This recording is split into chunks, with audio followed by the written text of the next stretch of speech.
के और कोई शरीर है ही नहीं।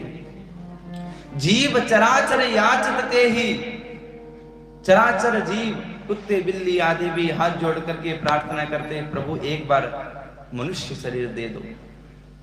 तो ऐसा मनुष्य शरीर किसी की सेवा में अपने यौवनता को नष्ट करें, अपने सुख, उनकी भी तो इच्छा होगी। क्या देवहूति की कोई इच्छा नहीं थी? बहुत सारी कल्पना होगी, पर सबको तिलांजलि देकर के पति की सेवा की। और करदम भी तो छोटे करदम है नहीं, तपस्वी हैं, तो कहे कि मांग जो मांगना है।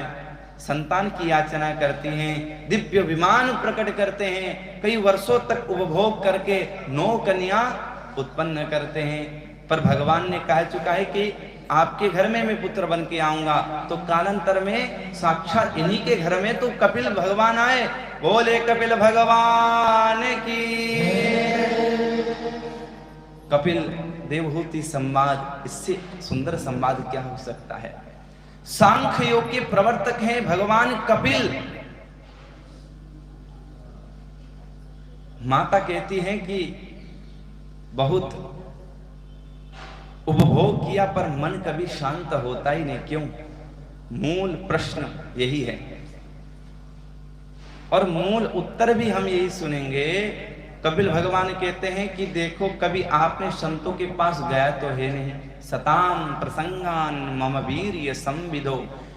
देखो, मेरी कथा सुनोगे हे माता, मेरी कथा आप सुनोगी तो आपका जो मन है ना वो ठीक रहेगा, फिर विचलित नहीं होगा, स्थिर होगा।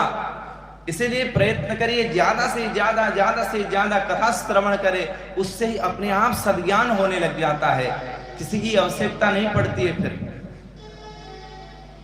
यही मुख्य सार है। जब उनको ज्ञान हुआ तो तरल होकर के सिद्धिदा नदी बनकर के चली गई।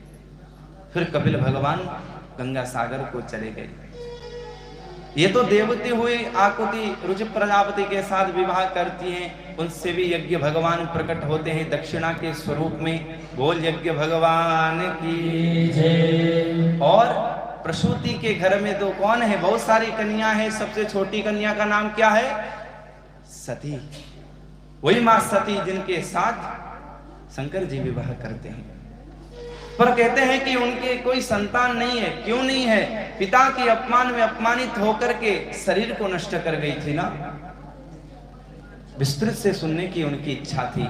आइए हम भी इसी कथा को बहुत प्रेम से श्रवण करेंगे, क्योंकि हमें विश्वास है शंकर जी को मानने वाले बड़े हैं। और देखो, अभी वर्तमान समय की बात एक टीवी चैनल पे देखा, वो प्रामाणिक समाचार हैं, तो 2-4 दिन पहले दिखा रहे थे।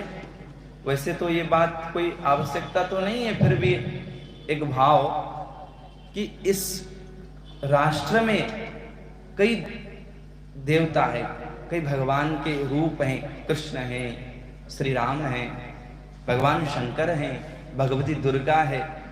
पर भी पता नहीं कैसे आंकड़ा निकाले होंगे कि कहते हैं शंकर जी को मानने वाले सबसे ज्यादा है। और इसका कारण क्या होगा जानते हैं ना? इसी कथा में आपको पता चल जाएगा। कहते उत्तर से लेकर के दक्षिण तक मानने वाले हैं। श्री राम को मानने वाले सबसे ज्यादा अयोध्या में हैं।